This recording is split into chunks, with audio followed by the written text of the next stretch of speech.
Welcome back to Mindful English Talks, everyone. I'm John, and with me as always is the wonderful Angelina. Today, we're diving into a topic that's incredibly close to my heart, and I think it resonates deeply with so many of us. Cry, heal, rise.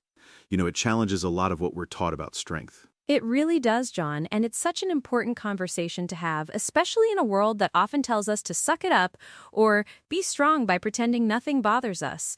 Our core message today, right off the bat, is that strength is absolutely not about pretending you never hurt. In fact, it's the opposite. Exactly. I mean, how many times have we all, ourselves included, tried to put on a brave face when inside, we're just completely crumbling? Life throws curveballs, right?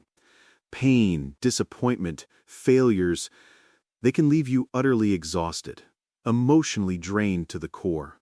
Oh, absolutely. And in those moments, that's when this idea of discipline steps in, but not in the way you might traditionally think. It's not about forcing yourself to be strong in that rigid, unfeeling sense. It's about recognizing that it's profoundly okay to cry. That's the first, incredibly difficult, yet crucial step. Yeah, and that's a huge paradigm shift for many. We're often conditioned to view crying as a sign of weakness, aren't we? Like, don't let them see you sweat, or big boys don't cry. But honestly, crying doesn't make you weak at all. It means you're human. It means you have a heart that feels. It really does. It means you're processing emotions, not just stuffing them down into some deep, dark corner of your psyche where they fester and cause even more problems later. Think about it. When you cry, you're actually engaging in a very natural, biological release. It's your body's way of saying, hey, I'm overwhelmed and I need to let some of this out. And that's where real healing starts, isn't it? When you allow yourself to genuinely feel instead of just pretending everything is perfectly fine. It's like you can't fix something if you're constantly denying it's broken.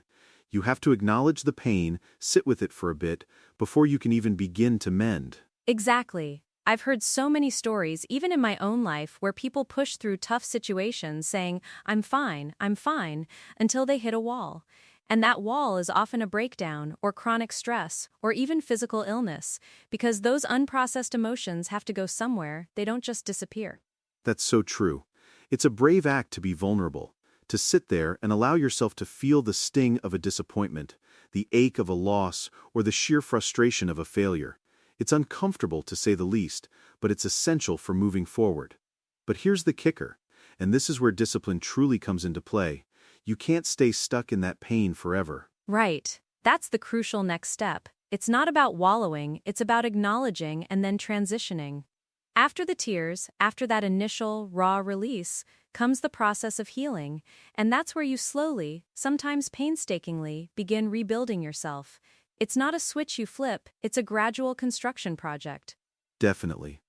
And rebuilding sounds like this grand, monumental task, but it often starts with really small, intentional steps.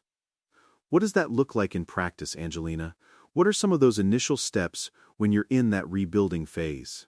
Oh, it can be anything from creating healthier habits, like making sure you get enough sleep, or eating nourishing food, even when you don't feel like it.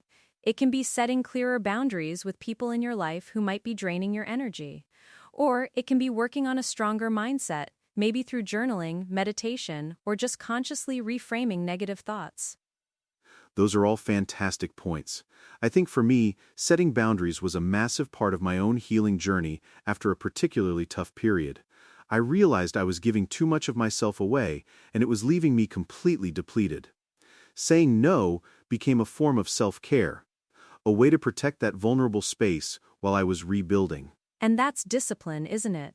It's not the harsh, punitive kind, it's the self-compassionate, consistent effort to nurture yourself. Because healing takes time. We have to be really, really patient with ourselves. There will be days that feel incredibly heavy, like you're barely moving forward or even sliding backward. Oh, absolutely. It's not a linear path. There are those days where you wake up and you're like, ugh, I thought I was over this. And then you're hit with that wave of sadness or anger all over again.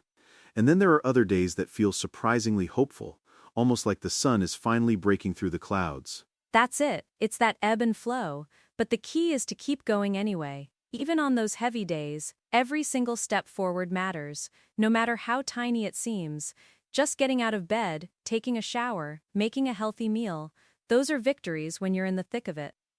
Yeah, those small wins accumulate, and then one day, you look back and you realize something profound has shifted. You rise, and it's not as the same person you were before the pain, but as someone fundamentally different, someone wiser, stronger, more resilient than you ever thought possible. That's the beautiful part of this journey. The pain that once felt like it would absolutely break you, that consumed you, actually becomes a part of the strength that rebuilt you. It's like the cracks in a broken vase, mended with gold. Kintsugi, right? The repair becomes part of its unique beauty and history. That's such a perfect analogy, Angelina. Because you're not trying to erase the past, you're integrating it. You're learning from it, and it adds depth and character to who you are now. Life, inevitably, will challenge you again. That's just part of being human. It will. But here's the powerful knowledge you gain. You know you can survive difficult seasons. You've walked through fire, and you've emerged, not unscathed, but transformed. And you know you can grow through them, not just despite them, but often because of them.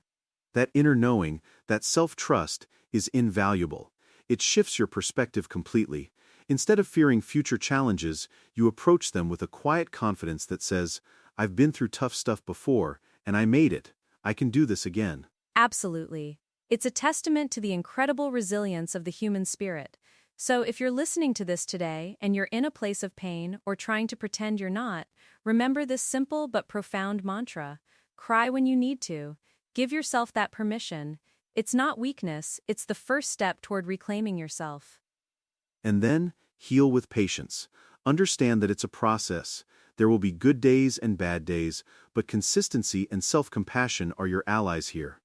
Don't rush it. Don't judge yourself for where you are on the journey. And finally, rise with discipline. Not harsh discipline, but the mindful, loving discipline of showing up for yourself, building those healthy habits, setting those boundaries, and nurturing that strong mindset. Because your story, dear listener, absolutely does not end with pain. No, it doesn't. It continues with a strength that is richer, deeper, and more authentic because you dared to feel, you dared to heal, and you dared to rise. Thank you so much for joining us today on Mindful English Talks. It's been an honor, as always, to share this space with you, John, and with all of you tuning in. Remember to be kind to yourselves, and we'll catch you next time. Take care, everyone. Bye for now.